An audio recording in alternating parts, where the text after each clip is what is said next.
ओम शांति। सुनते हैं आज की रात्रि कहानी। रात्रि कहानी का शीर्षक है हम सफ़र। यह आज की कहानी पुणे के निवासी रामभाऊ की है। अंगूठा छाप रामभाऊ पढ़े लिखे तो नहीं थे, पर हुनरमंद जरूर थे। वह पेशे से एक माली है और बंजर धरा को हरी भरी करने की कला में माहिर है। रामभाऊ घर घर जाकर लोगों के बगीचे संभालते थे। गुजर बसर लायक पैसा बच जाता था। मेहनती खूब थे। 45 वर्ष की आयु में भी दिन भर साइकिल चलाकर घर घर जाते और अपना काम पूरी लगन से करते। एक दिन रामभाऊ पर पुणे निवासी निनाद वेंगुर्लेकर की नज़र पड़ी। निनाद ने रामभाऊ से कहा कि उनके घर में एक बगीचा है जिसकी देखरेख के लिए उन्हें एक माली की आवश्यकता है। रामभाऊ मान गए। निनाद ने पूछा कि बगीचे के रख रखाव के कितने पैसे लेंगे, तो रामभाऊ ने कहा जो भी निनाद सहर्ष देंगे वह स्वीकार कर लेंगे। असल में रामभाऊ के मस्तिष्क में एक अलग ही प्लान था। निनाद का घर पुणे के पॉश इलाके में था।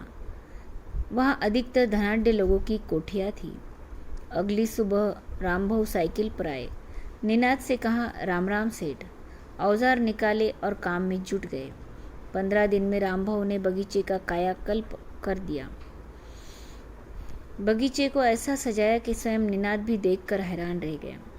फिर अपने प्लान के मुताबिक उन्होंने आसपास के लोगों से संपर्क साधना शुरू किया और उन्हें निनाद के बगीचे में किया हुआ रूपांतरण दिखलाया। आसपास के लोगों को भी रामभाऊ का काम भा गया और एक एक करके उन्होंने आस पड़ोस के सभी बगीचों की देख रेख का काम पकड़ लिया। सुबह 6 बजे से सांझ के 6 बजे तक रामभाऊ जी तोड़ मेहनत करते रहे और एक एक बगीचे को नया रूप देते रहे। काम भी बढ़ा और आमदनी में भी इजाफा हुआ। रामभाऊ ने अब एक मोटरसाइकिल खरीद ली।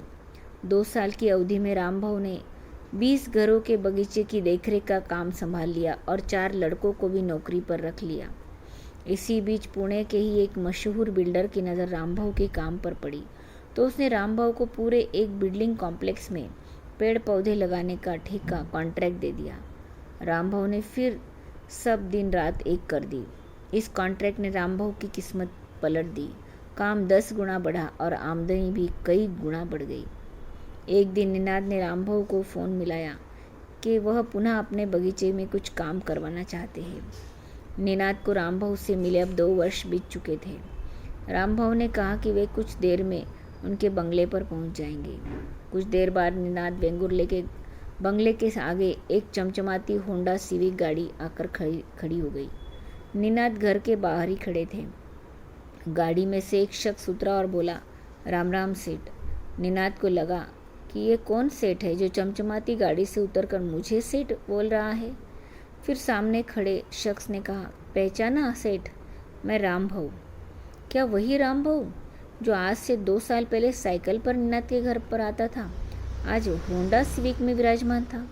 हक्के भक्के निनाद को रामभाऊ ने हाथ जोड़कर धन्यवाद देते हुए कहा आपके पास से ही शुरुआत की थी। निनाद अब कम से कम यह उम्मीद तो नहीं रख कर रहे थे कि होंडा सिविक जैसे आलीशान गाड़ी से उतरा कोई शख्स उसके बगीचे की मिट्टी खोदेगा, परंतु फिर कुछ ऐसा देखने को मिला जिसकी उम्मीद निनाद को भी नहीं थी। रामभाऊ ने औजार निकाले और काम पर जुट गए। उनके साथ उनके सहायक भी थे, परंतु उन सब में से भी अब भी सबसे अधिक मेहनत करते रामभाऊ ही दिखे। इसी दरमियान निनाद ने रामभाऊ की यह तस्वीरें खींच ली। निनाद के लिए यह सारा घटनाक्रम अविश्वसनीय था।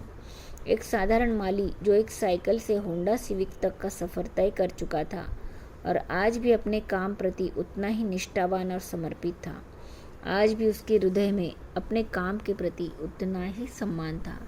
साइकिल से सिविक तक के सफ़र में रामभाऊ का एक ही हम सफ़र रहा है, उनका पुरुषार्थ, उनकी मेहनत। हम सब के दिल में कुछ बड़ा करने की चाह होती है, परंतु हम में से कई लोग शून्य से शुरुआत करने में हिचकिचाते हैं। किसी बड़े काम की शुरुआत बेशक छोटी ही हो, पर रामभाऊ की कहानी इस बात का जीवंत उदाहरण है कि कर्मठता और पुरुषार्थ के दम पर इंसान साइकिल से होंडा सिविक तक का सफ़र कितने कम समय में तय कर सकता है। 100 तक पहुंचने का सफ़र 0 से ही शुरू होता है। इसलिए हमेशा सकारात्मक सोच अपनाएं और मेहनत को अपना हमसफ़र बनाएं। अच्छा, ओम शांति।